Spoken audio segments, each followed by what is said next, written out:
Welcome to our latest explainer. Okay, lean in for a second, because today we're literally tearing up the standard tourist brochure. You know those photos of Kyoto online, right?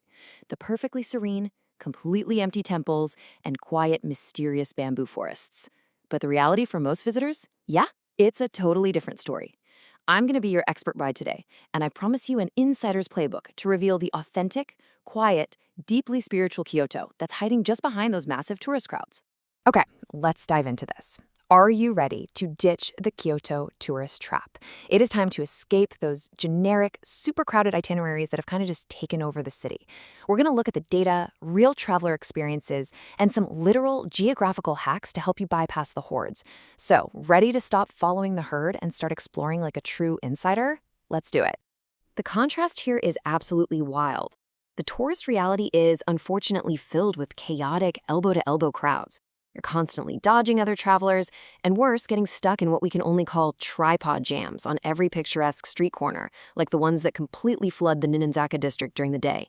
But the insider reality, the Kyoto we're about to uncover for you, is full of serene, mystical shrines and quiet forested escapes where you can actually, hear the wind in the trees. Section 1. Escaping the Crowds, the Arashiyama Hack. Now, there is absolutely no denying that the Arashiyama bamboo forest is stunning. I mean, towering green stalks swaying in the wind, it's iconic for a reason. But here's the harsh truth. If you go during the day, the magic is instantly ruined by the sheer volume of people. It gets far too crowded for comfort, making it nearly impossible to get that peaceful, authentic Japanese experience you traveled all that way to find. So, the million-dollar question: how do you actually escape the crowds at Arashiyama while still experiencing the beauty of the area? Well, the answer isn't to just skip it entirely. You just need to look slightly beyond the main path. In fact, the solution is astonishingly simple and incredibly cheap. 500 yen, that is the magic number. For the equivalent of literally just a few bucks, you can unlock a completely different, deeply peaceful side of Arashiyama that honestly most visitors just walk right past without a second glance. Enter Jakuji Tempum. Literally just steps away from that chaotic main bamboo forest, you pay a tiny 500 yen entrance fee and step into a secluded hidden gem. Here you get your own miniature bamboo groves, stunning moss gardens, and a beautiful mini hike that rewards you with an incredible, totally uncrowded view right over the Arashiyama Gorge. It's a real game changer. It completely transforms your experience from stressful to totally serene. Section 2. Hidden Temples, Trading Gold for Silver. So the standard tourist path demands you visit Kinkakuji, the famous golden pavilion. And sure, it is a beautiful photo op, but in the midday sun, you are fighting shoulder to shoulder with thousands of others. The insider path, however, tells us to trade gold for silver and go to Ginkakuji instead. It's way less crowded, has this gorgeous rustic beauty, and beautifully backs right up into the eastern mountains. Or actually, even better, seek out Konkai Komyoji. It's an isolated temple up on a hill surrounded by quiet cemeteries, offering an incredible, solemn escape and spectacular city views. But wait, the ultimate hidden temple hack might just be Shinyodo. Known as the true Temple of Paradise, it is deliberately nestled away in a quiet residential area, which brilliantly keeps it completely isolated from those massive tourist buses. It features a stunning 3-story pagoda and is practically a secret haven, especially famous for its breathtaking autumn foliage. If you want an authentic, uninterrupted moment of calm, this is absolutely the spot. Section 3. Hacking the famous sites. Timing is everything. Okay, sometimes you really do just want to see the heavy hitters, so here is your exact temporal playbook.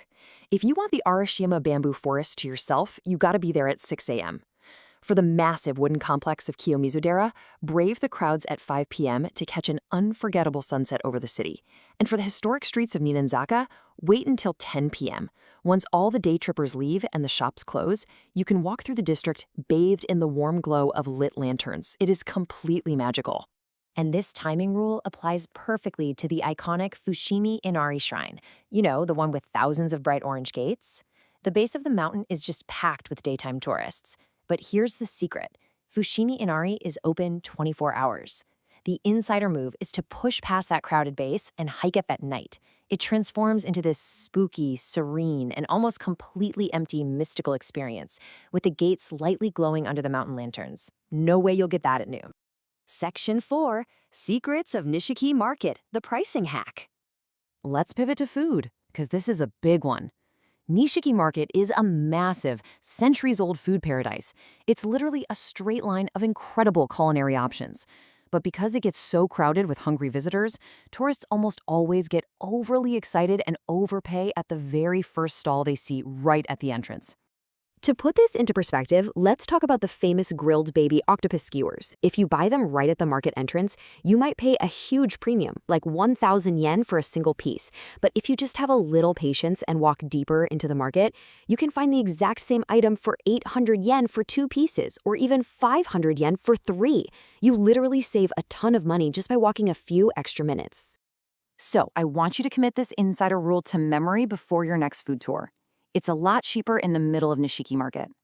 It's such a simple hack, but it completely changes your budget, meaning you can try even more amazing things, like the fresh tempura or A5 Wagyu beef they have hidden deeper inside the market. Section 5. Escaping the city limits, the outer rim. Let's move out of the city and see how this builds, because these are incredible, less frequented outer rim destinations that casual visitors completely miss. First up, Uji, the undisputed matcha capital of the world. You can literally smell roasting tea in the streets. Next is Mount Hiei, the spiritual cradle of Japanese Buddhism. Perched up there is Enryakuji, a sacred temple surrounded by prime forest where you can ring an ancient spiritual bell. And don't forget Hiroshi Taisha at the base of the mountain, a massive, heavily wooded 40-shrine complex with running streams. Just pure natural beauty. Let's emphasize Mount Hiei for a second, because it's fascinating. This isn't just a mountain. It's the spiritual heart of Tendai Buddhism in Japan.